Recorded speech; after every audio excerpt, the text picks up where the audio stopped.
Bonjour à tous et bienvenue à notre webinar sur POM KPI, communiquer sur la performance opérationnelle du SI ou créer les indicateurs dont les dirigeants ont besoin. Bonjour, merci Sophie. Je suis Pierrick Martel, le patron du produit chez POM Monitoring. C'est aujourd'hui notre troisième webinar de notre série de 3 lié au lancement de la version 5.5 de POM sur les cockpits et les KPI. Aujourd'hui, ça va être un peu plus technique que d'habitude. Les KPI, c'est un sujet un petit peu technico-technique. On va prendre ça comme une espèce d'introduction. C'est pas un vrai cours, et puis peut-être que vous aurez besoin pour mettre tout ça en œuvre d'un petit peu plus d'aide que juste mes présentations aujourd'hui. Je ne suis pas sûr de tenir en 20 minutes pour garder 10 minutes de questions-réponses, mais enfin posez vos questions quand même sur le chat ou sur l'interface là qui permet d'envoyer des questions. On verra si on a le temps d'y répondre ou si on y répond par mail ensuite. Un petit rappel peut-être. Nous lançons en même temps KPI et Cockpit. Ce que l'on a expliqué dans les deux précédents webinars, c'est que POM est une excellente plateforme pour exploiter le SI, mais exploiter c'est une chose, informer les usagers que le service rendu par le SI est réellement rendu là en ce moment, c'est une autre, c'est de l'information, c'est de la communication. Et donc, si la partie POM Reports de la plateforme POM est effectivement un outil d'information, ça permet de faire des rapports mensuels, hebdomadaires consolidés, c'est de l'information en temps différé. On a besoin d'un autre outil, POM Cockpit, pour faire de la communication en temps réel et informer toutes les directions métiers, comme quoi les services que rend le SI pour ces directions métiers est bien rendu au moment où on regarde les écrans. Et aujourd'hui, on va parler de KPI, où là, il s'agit toujours d'informer en temps réel sur la disponibilité, mais aussi sur la performance de tous ces services critiques. On distingue dans POM vraiment deux notions, la disponibilité, c'est le service est disponible ou il n'est pas disponible, et la performance, c'est un chiffre, j'ai une métrique, un chiffre, un pourcentage, un nombre de quelque chose. Et on a besoin toujours à la fois de disponibilité et de performance, et parfois le chiffre, c'est des taux de disponibilité.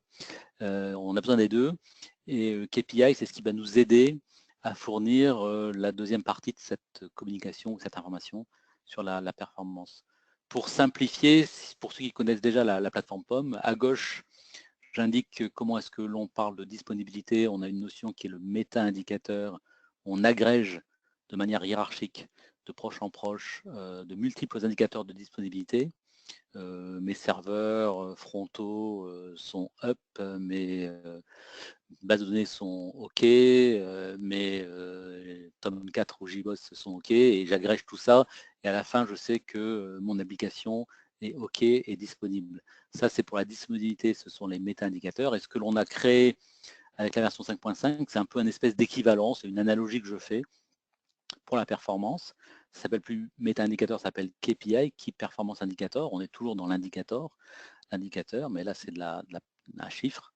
Et ce que l'on agrège, c'est de multiples indicateurs de performance, donc de multiples métriques, tous ces chiffres qui sont remontés depuis POM, des taux de CPU, de mémoire ou des choses un petit peu plus métiers. Tout ça, on va pouvoir les agréger au sens mathématique du terme, c'est-à-dire les additionner, les multiplier, les diviser, en faire la moyenne, les normaliser, pour en ressortir un seul et unique indicateur clé, le KPI, qui est celui que l'on veut présenter. Et donc la publicité dit, ce sont les indicateurs que veulent vos dirigeants. Et effectivement, eux, ils veulent un grand chiffre qui dit est-ce que le SI performe bien de manière nominale ou pas. Donc voilà, c'est la petite analogie entre méta-indicateur et KPI pour essayer de simplifier un petit peu les choses. En fait, on va se rendre compte aujourd'hui, quand on parle de KPI, c'est une fonctionnalité qui est assez vaste, assez technique, parfois un petit peu complexe. Il y a en gros 4 types de KPI. Le premier, c'est le plus important, c'est ce qu'on appelle Business Impact. On aurait pu appeler, on a failli appeler cette fonctionnalité Business Impact, et puis on s'est dit que non, il y avait d'autres choses derrière, donc on l'appelait KPI. On va voir qu'on peut agréger des cours de métriques, normaliser une métrique, ou faire tout un tas de calculs quelconques. Donc je vais balayer l'agenda du webinaire, ça consiste à avoir une section pour chacune des 4 types de KPI. J'indique tout de suite ici un exemple de représentation. Le but évidemment de tous ces KPI, c'est d'informer les usagers, les directions métiers, les directions générales, la DSI et toute autre personne. Donc on n'est pas tant dans l'exploitation, j'ai besoin d'exploiter mon SI, pour ça j'ai mes dashboards 360, j'ai mon bac à événements, j'ai déjà pas mal d'outils, j'ai mes rapports, j'ai pas mal d'outils dans POM pour exploiter mon SI de manière proactive. Là c'est plus de l'information de la communication sur un cockpit comme celui-ci. Donc ça c'est un cockpit qui a été créé avec l'outil cockpit. On voit qu'il y a pas mal de chiffres. On a à la fois des informations de disponibilité, l'EDI entre livraison et boutique fonctionne bien, et des informations plus chiffrées. Là, c'est peut-être la somme de tous les batchs qui sont passés depuis ce matin. Ça, 507, c'est la somme de tous les magasins OK par rapport à mes 509 magasins. Ici, c'est peut-être la somme de tous les utilisateurs connectés à mes 4 applications critiques. Puis ici, c'est peut-être ma moyenne normalisée de mes temps de latence, temps d'accès à mes applications critiques pour la QoE, le ressenti utilisateur, depuis le WAN ou depuis le VPN. Et puis ici, c'est peut-être des KPI métiers où j'ai le nombre de sessions sur mon site e-commerce, par rapport à ce que j'attendais, le nombre de paniers par rapport à ce que j'attendais et le chiffre d'affaires. Et c'est à nouveau des KPI. Donc ce que l'on va voir aujourd'hui, c'est comment est-ce que l'on crée ces différents types de KPI de façon à les mettre dans des cockpits pour à but d'information et de communication. Donc, première catégorie, peut-être la plus importante, business impact. Je vais faire un petit préambule avec la POM 5.5. Dès que vous êtes à jour et que vous avez la licence cockpit, en fait, à chaque fois que vous avez créé un groupe d'équipement, automatiquement, sans aucune nouvelle configuration, nous allons nous associer à ce groupe un KPI, un nouvel indicateur qui va s'appeler KPI-groupe-le nom du groupe. Donc si vous créez un groupe de routeurs et que ce groupe vous l'appelez réseau, et que vous allez voir dans le bac à événements, vous allez vous rendre compte que dans le bac à événements, il y a un nouvel équipement virtuel qui apparaît, POM-KPI, un petit peu comme on avait avant le POM-méta pour les méta-indicateurs. Et associé à ce nouvel équipement virtuel POM-KPI, vous allez avoir tout un tas d'indicateurs qui s'appellent tous KPI-groupe-le nom des groupes que vous avez créés. Et ça, c'est automatique, il n'y a aucune nouvelle configuration à faire. Ça s'applique au groupe d'équipement, mais aussi au groupe de sites, si vous avez mis en œuvre la fonctionnalité optionnelle multisite, un groupe de sites s'appelant aussi une région. Et cet indicateur va avoir plusieurs métriques, notamment le taux de disponibilité instantanée de ce groupe pondéré au nombre d'équipements. Donc si c'est un groupe de 100 routeurs et que j'ai 3 routeurs en RAD, j'aurai automatiquement, sans rien configurer sur la plateforme, un indicateur là, associé au KPI-groupe-le nom de mon groupe, qui s'appelle Availability, et qui me donnera 97%. 97% de mes routeurs sont disponibles. Mais aussi le nombre total de routeurs dans mon groupe et combien de routeurs sont OK, combien sont en warning, combien sont en critique, combien sont en unknown. Et je pourrais mettre des seuils warning et critical typiquement sur ce taux availability. Donc ça, c'est ce KPI de groupe, c'est pas encore business impact, c'est un KPI, un indicateur avec différentes métriques qui est créé de manière implicite, automatique par POM à chaque fois que vous avez créé un groupe. Et c'est aussi applicable au groupe, le groupe Linux, le groupe Windows, enfin tous les groupes implicites qui sont créés par le typage des équipements à travers leur template. Business Impact, ça s'appuie là-dessus, mais ça va un petit peu plus loin. Là, je mets un exemple dans le dashboard, dans le cockpit que je vous ai présenté il y a 3 minutes. Il y avait un petit truc qui disait il y a 507 magasins OK sur 509. C'est exactement ça, 507 magasins. J'ai utilisé pour afficher ça dans mon cockpit. J'ai utilisé, pour le 507, j'ai utilisé l'indicateur, la métrique OK de mon KPI de groupe là. Et pour le 509, j'ai utilisé la métrique count du même KPI. Et c'est ce qui me permet d'afficher automatiquement 507 sur 509. Bon, j'imagine qu'un grand chef voudrait peut-être voir le nombre de magasins qui ne vont pas bien. Et dans ce cas-là, il afficherait le nombre, la métrique critical ici, pour dire qu'il y a 2 magasins qui ne fonctionnent pas. Business Impact, ça s'appuie là-dessus. Mais ça suppose par contre d'aller changer dans le fichier Excel, le plan IP.xls, là, d'aller ajouter une nouvelle colonne qui s'appelle impact et qui indique pour chaque équipement d'un groupe, par exemple pour mes 100 routeurs, pour chacun de mes 100 routeurs, qui va indiquer quel est l'impact relatif de la perte de cet équipement, relatif au sens par rapport aux autres routeurs. Donc une façon très simple, dans le cas d'un routeur, c'est d'indiquer le nombre d'employés qui sont servis par ce routeur. Et donc si j'ai mes 100 routeurs et je dis là il y a 80 employés, là il y en a 1000, il y en a 300, là il y a 200, je remplis comme ça ma colonne impact. Et à ce moment-là, la métrique availability du KPI du groupe qui a été créé automatiquement va indiquer un taux de disponibilité qui est pondéré en fonction de la valeur de l'impact du ou des routeurs qui sont non joignables.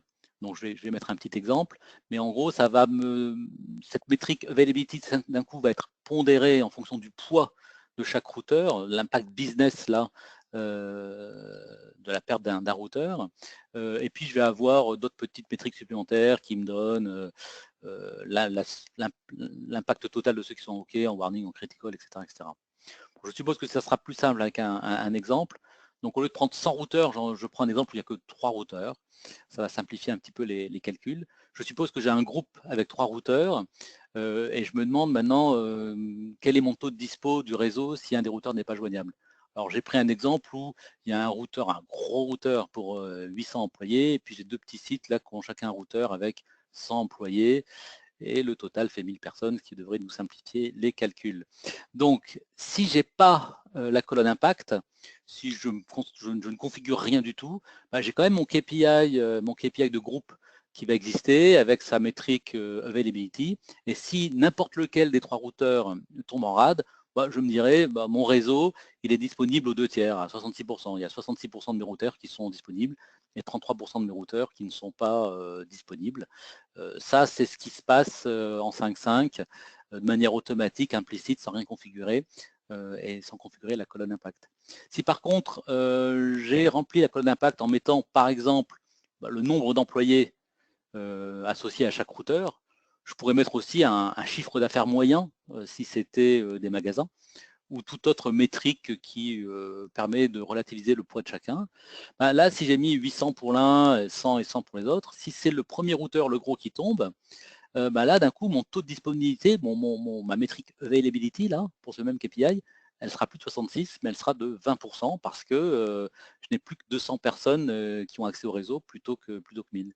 Si par contre c'est un des deux autres routeurs qui tombe, bah, j'ai toujours qu'un seul routeur qui est en rade, hein, comme tout à l'heure, mais c'est plus 66%, c'est 90%, parce que finalement 90% des employés continuent à travailler. Donc l'impact business de la perte du routeur n'est que de 10% de perte de productivité. Bon là c'est un exemple un petit peu simpliste, mais je pense que chacun verra dans son organisation le type d'usage de cette fonctionnalité Business Impact. Je prends un autre exemple, là sur un cockpit comme ça, qui est ce cockpit d'une école de commerce qui a 5 campus, bah, peut-être qu'ils voudront avoir ici, dans leur réseau MPLS, l'impact pondéré et non pondéré d'une perte de routeurs, parce qu'il y a des campus où il y a juste très peu d'étudiants, et puis des campus où il y a 80% des étudiants, et donc sinon si je perds un routeur sur l'un ou sur l'autre, c'est pas exactement la même chose. Bah, je pourrais peut-être afficher les deux chiffres dans mon cockpit. Bon là c'est un exemple fictif, je l'avoue. Voilà pour Business Impact. Peut-être la feature la plus importante de ce nouveau module là KPI. Je continue sur un deuxième type de KPI où là il s'agit d'agréger, donc on parle d'agrégation, agrégation de mathématiques, hein, de chiffres, un groupe de métriques. C'est avoir la moyenne, la somme, le minimum, etc. d'un groupe de métriques. Alors je ne suis pas sûr que la notion de groupe de métriques soit très claire et je me rends compte que je ne l'ai pas explicité ici, mais dans POM, il y a des équipements qui ont des indicateurs et les indicateurs eux-mêmes ont une ou plusieurs métriques. On a aussi des groupes d'équipements. Et donc, si je prends un groupe d'équipements comme un groupe de routeurs, chaque routeur a un indicateur ping, RTA qui donne une métrique, la latence. Bah, le groupe de métriques latence, c'est toutes les valeurs de latence RTA pour mon groupe de routeurs, de 100 routeurs de tout à l'heure ou de 3 routeurs. Donc voilà ce que c'est qu'un groupe de métriques, c'est l'ensemble, le tableau de toutes les valeurs d'une métrique pour un groupe d'équipements. Et là, ce qui est disponible maintenant avec KPI, c'est la valeur minimale dans ce tableau, la valeur maximale, la moyenne, l'écart type, la somme. Je peux obtenir toutes ces valeurs-là pour une métrique donnée pour un groupe avec une petite ligne de programmation dans mon fichier plan XLS. Et j'ai même aussi, si ces métriques-là, latents, sont des seuils warning critical, dans ce cas-là, chaque métrique peut avoir un état, c'est un niveau dessus, et je peux dans ce cas-là avoir la disponibilité pondérée de la métrique en fonction de son état. Alors, on va reprendre un exemple. Ici, ça, c'est la syntaxe dans mon fichier Excel. Donc, j'ai un nouveau type de header là, qui s'appelle KPI. J'ai le nom. Là, je suis en train de créer un KPI que j'ai décidé d'appeler CPU-cluster. Donc là, c'est moi qui choisis le nom. Tout à l'heure, ces KPI de groupe, ils étaient implicites, créés automatiquement. Là, c'est moi qui ai décidé de l'appeler comme ça. Et j'ai envie d'avoir deux agrégations, la moyenne et le maximum. Pour le groupe cluster, on suppose que c'est un groupe de serveurs, pour l'indicateur CPU de chacun de ces serveurs, et plus précisément pour la métrique CPU totale. Et donc, ce KPI-là va superviser, monitorer en permanence la moyenne et le maximum de la métrique CPU totale pour l'ensemble du groupe. Et je peux mettre ici des seuils warning et critical de façon à dire, bah, tiens, si ma moyenne descend en dessous de 60 ou 70, je vais passer en warning ou critical, ou si mon max monte au-dessus de 60-70, je suis en warning critical. Si mon max passe au-dessus de 80 ou 90, je suis aussi en warning critical pour cette métrique-là donnée ou pour le KPI. Donc voilà un exemple de syntaxe. Donc ces agrégations-là de groupes de métriques se font avec une seule ligne dans le fichier Excel. Il faut avoir créé un groupe auparavant. Donc, il faut avoir créé ces groupes. Ça, en général, on l'a fait au préalable. Et on indique l'indicateur qui nous intéresse, la métrique. On peut mettre des seuils ou pas, et quelle agrégation on veut. Et évidemment, on a un petit raccourci qui s'appelle all. Et si on met all, on aura automatiquement toutes les métriques disponibles, minimum, moyenne, maximum, etc. etc. Donc deux exemples de mise en œuvre. Là, j'ai un exemple, un ASP qui héberge des applications pour ses clients et qui, sur son extranet, fournit un tableau de bord pour chacun de ses clients pour indiquer un peu la disponibilité des deux applications fast et super fast mises à disposition à travers des web services, des temps moyens. Et typiquement, on a des métriques qui sont des sommes, la somme par jour, par mois, par année. Ce type d'information ici va être créé grâce à cette nouvelle fonctionnalité KPI. Ici, c'est de la moyenne. C'est pareil, ça va être créé grâce à la fonctionnalité KPI, la fonction average moyenne. Donc ça permet d'avoir des informations comme ça, qui sont à la fois des informations de performance du service que l'on rend, mais des indicateurs qui parlent aux gens qui regardent, qui utilisent le service et qui regardent ce type de cockpit. J'ai un autre exemple ici qui serait sur un cockpit pour une direction métier très particulière qui est la DSI, qui a le droit elle aussi d'avoir des cockpits, où là peut-être qu'on s'intéresserait, c'est un exemple fictif, on pourrait s'intéresser à tout un tas de moyennes, etc., de taux de dispo, mais de type cette fois-ci système, en utilisant les mêmes KPI, la même syntaxe. Mon troisième type de KPI, c'est la normalisation d'une métrique. Souvent, POM va remonter tout un tas de valeurs qui sont dans des unités un petit peu compliquées, et c'est des chiffres en millisecondes, en bytes, en kilobytes, en plein de choses comme ça. Et c'est pas très parlant pour des directions métiers ou pour des usagers. Et donc, ce que l'on veut parfois comme KPI, c'est une note sur 20 ou sur 100 ou sur 10 ou sur 6 si on est allemand, mais enfin quelque chose de parlant. Donc là, il y a une fonction un petit peu particulière qui s'appelle normalisation. Le but, c'est à partir d'un chiffre remonté par POM, un chiffre quelconque, là, n'importe quelle métrique supervisée par POM, d'en déduire une note de 1 à 10 ou de 1 à n, on peut choisir n, en indiquant, ou de 0 à 10, en indiquant un seuil nominal, un seuil critique, et en disant donne-moi la valeur, la note là, proportionnelle à ces deux seuils. Ça sent si je suis pire que le critique, ben j'ai 0 sur 20. Si je suis meilleur que le nominal, j'ai 20 sur 20. Il n'y a pas de point bonus. Et on va comme ça calculer une note à partir d'un chiffre quelconque. Donc si je prends un exemple, c'est typiquement dans le cockpit que j'ai montré il y a 2 minutes, il y avait comme ça là des mesures de ressenti utilisateur où au lieu d'avoir des temps de latence 827 millisecondes, ben, on a des notes 6 sur 10, 8 sur 10, un peu plus parlantes, parce que c'est mon exemple de la page suivante, on a dit bah, si le temps de latence est mieux que 1 seconde 25, c'est 10 sur 10. À partir du moment où je suis à 1 seconde 25, c'est bon, 10 sur 10. Par contre, s'il est pire que 4 secondes, c'est 0 sur 10. C'est vraiment critique. Et si je suis entre les deux, entre un 25 et 4, bah, donne-moi une note entre 0 et 10 proportionnelle. Donc c'est comme ça qu'on affiche ce genre d'information. Donc comment ça se met? Donc c'est la même syntaxe un petit peu. Je donne le nom de mon KPI, QO intranet, ça c'est moi qui choisis. Je donne le nom de la métrique pour ce KPI. Dans ce KPI, il y aura une métrique qui s'appelle note. Je peux en créer autant que je veux. Et je dis, bah, tu vas me normaliser le temps de latence du scénario login par rapport à tous mes PC, là, user UX agent. Et en fait, le petit arrobas ici, c'est une syntaxe particulière qui permet de calculer ça directement sur un groupe. Là, on peut imaginer que j'ai un groupe de PC qui me servent à faire mon ressenti utilisateur. Et pour ce groupe de PC, je vais prendre pour le scénario intranet la métrique login et la normaliser par rapport à mes deux valeurs 1 seconde 25, 4 secondes. Et puis je veux que la note soit entre 0 et 10, je pourrais dire entre 1 et 10, ou je pourrais dire entre 0 et 20, ou entre ceux que je veux. Et ça me fait ce genre de résultat. Alors évidemment, le chiffre réel, c'est 6,371214 avec plein de chiffres à la virgule. Si là, il n'y a pas de chiffre après la virgule, c'est une fonctionnalité de Cockpit. Cockpit permet de décider combien de chiffres après la virgule on veut. Et là, quand j'ai fait ce cockpit, j'ai dit 0 chiffre par la virgule. C'est pour ça qu'on a une jolie note comme ça, et non pas un chiffre un petit peu compliqué. Et puis on a mis des seuils qui expliquent que 6 sur 10, c'est warning.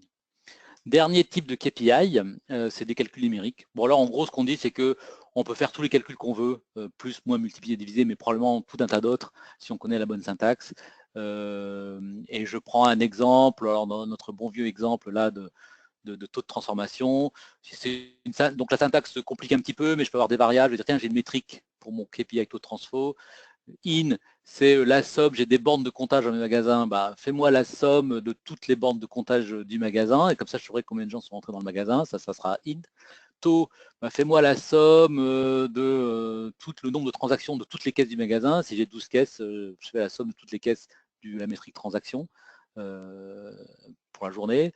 Et là, bah, je divise ça par le nombre de gens rentrés par magasin, divisé par in, et ça me fait un taux de transfo, combien de gens parmi ceux qui sont rentrés ont payé quelque chose. Et puis panier, c'est le panier moyen. Je vais faire, tiens, donne-moi la somme de tout le chiffre d'affaires dans toutes les caisses et divise par in, le nombre de gens qui sont rentrés. Et comme ça, panier, c'est mon panier moyen. Et là, j'ai des indicateurs métiers que je peux faire avec ces KPI. J'ai pas mis warning critical, mais je pourrais mettre warning critical. Ça ressemble qu'il y a une petite syntaxe un peu compliquée quand j'ai plusieurs métriques pour savoir quel warning va avec quelle métrique. Un autre exemple ici, un groupe de chimiques à plein d'usines et plein de routeurs. Eux, le KPI, c'est plutôt un KPI technique, une note sur 10 de performance des routeurs. Il y a deux routeurs, il y en a un qui a 5 fois plus de poids que l'autre. Je mesure les temps de latence et les pertes de paquets. Les pertes de paquets ont 5 fois plus de poids que les temps de latence. Je fais ça sur 2 QoS. Et ensuite, j'additionne 2 fois la bande passante, 2 fois la note bande passante plus la note de chacun des indicateurs QoS, et ça me donne, et je normalise le tout sur 10, et ça me donne ce genre de notes que je peux afficher comme ça sur des cartes, sur des cockpits, ou que je peux afficher sur un petit cockpit sur mon mobile pour avoir les notes sur 7 jours, 24 heures ou à l'instant T pour chacun de mes routeurs. Donc voilà le type de KPI un peu plus réseau que je peux obtenir. Voilà les 4 types de KPI. C'était une introduction pour compléter ce 3e webinaire de notre série sur Cockpit et KPI. Je rappelle mon petit slide qui dit que avant tout ça, pour les directions métiers ou la direction générale, le SI, la façon du SI, c'est un peu comme la Matrix, on n'y comprend rien. À chaque fois qu'on demande une information, on parle un jargon incompréhensible. Avec Cockpit et KPI, on a une vision claire et nette. Ça donne vraiment une autre vision du système d'information, un peu plus claire et un peu plus précise. Concrètement, ça veut dire que chacun va avoir la vision dont il a besoin, et les pilotes d'exploitation, ils ont toujours besoin du bac à événements, mais des fois maintenant ils auront en plus de leur méta-indicateur des KPI, et puis les exploitants ont leur dashboard 360, leur cockpit, et puis des rapports, et puis la direction générale va peut-être se contenter d'un cockpit sur son mobile et d'un rapport mensuel. Mais dans toutes ces informations-là, toutes ces vues-là, il y aura à la fois de la disponibilité et de la performance, donc des taux de dispo, des méta-indicateurs et des KPI. Enfin, tout ça c'est disponible à travers une nouvelle licence POM Cockpit depuis le 1er mars. Je rappelle qu'on a une offre de service POM Cockpit Services où on prend en œuvre la mise en œuvre, enfin on prend en charge de manière un peu forfaitaire la mise en œuvre de tout ça. Donc s'il y a un de ces cockpits qui vous fait rêver et vous dites mais moi je voudrais le même, ou ma direction voudrait le même, vous n'êtes pas obligé de tout apprendre par vous-même, on peut vous accompagner. On a toujours fait ça et on continue à le faire au fur et à mesure que POM prend de l'ampleur, que la plateforme devient plus puissante, mais aussi peut-être un petit peu plus complexe à mettre en œuvre. On est là pour vous accompagner au fil de l'eau. Voilà, je pense que j'ai pris un peu plus que 20 minutes, je suis désolé. Donc s'il y a des questions, ça va être compliqué, il nous reste 2 minutes. Sophie? Oui, on a un tout petit peu de temps pour des questions quand même.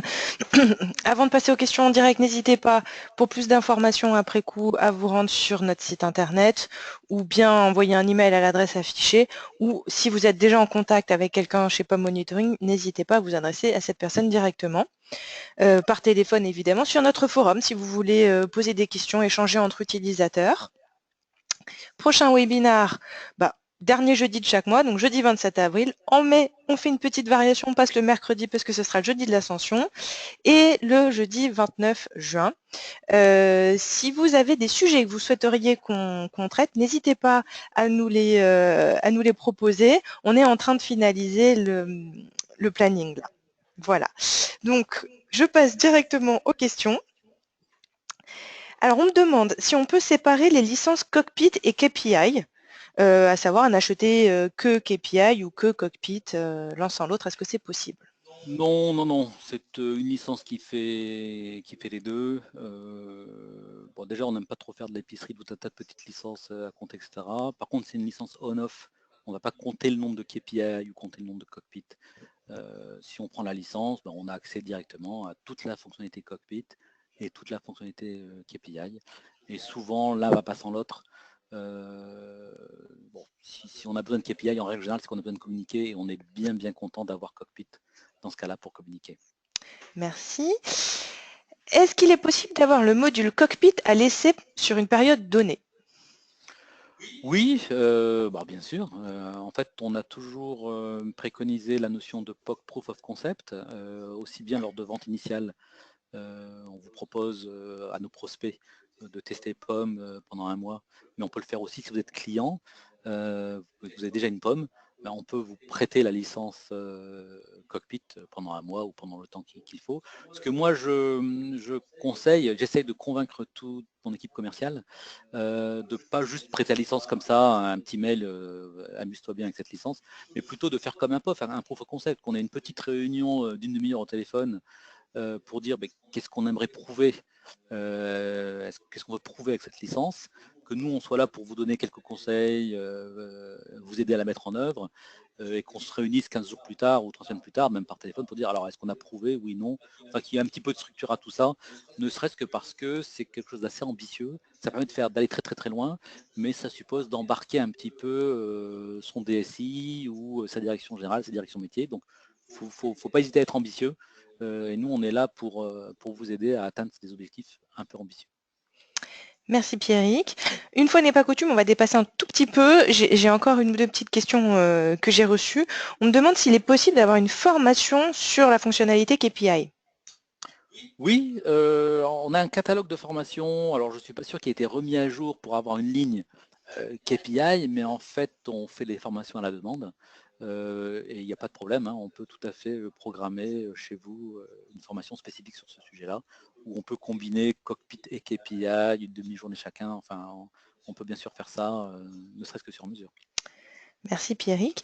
Et comment est-ce qu'on affiche un KPI dans un dashboard 360?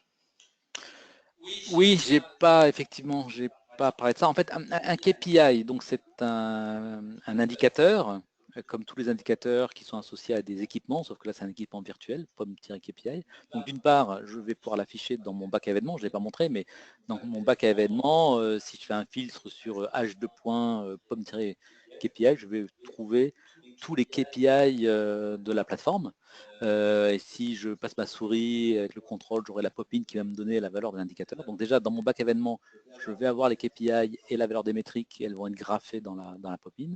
Et sinon, dans le dashboard 360 ou dans les rapports, à chaque fois qu'un widget vous demande host, indicateur métrique, quelle est la métrique que vous voulez afficher, et vous pouvez mettre comme host pomme-KPI, comme indicateur le KPI que vous avez créé ou qui a été créé implicitement et une de ces métriques, avail, OK, warning, etc. Donc typiquement dans un 360, ça va être, on va grapher. Voilà, c'est le widget de graphe, graphe de performance. Au lieu de grapher un taux de CPU, vous allez grapher le KPI qui vous donne votre moyenne ou ce que vous avez calculé sur vos routeurs, vos CPU, etc. Donc partout où on va grapher un indicateur, on peut grapher un KPI, la métrique d'un KPI ou les différentes métriques d'un KPI avec toutes les métriques sur le même graphe. Merci Pierrick. Ça conclut notre session d'aujourd'hui. Merci à tous pour votre attention et pour vos questions. Et puis n'hésitez pas à revenir vers nous si d'autres questions vous revenaient après la session. Merci et bon après-midi. Merci à tous, au revoir.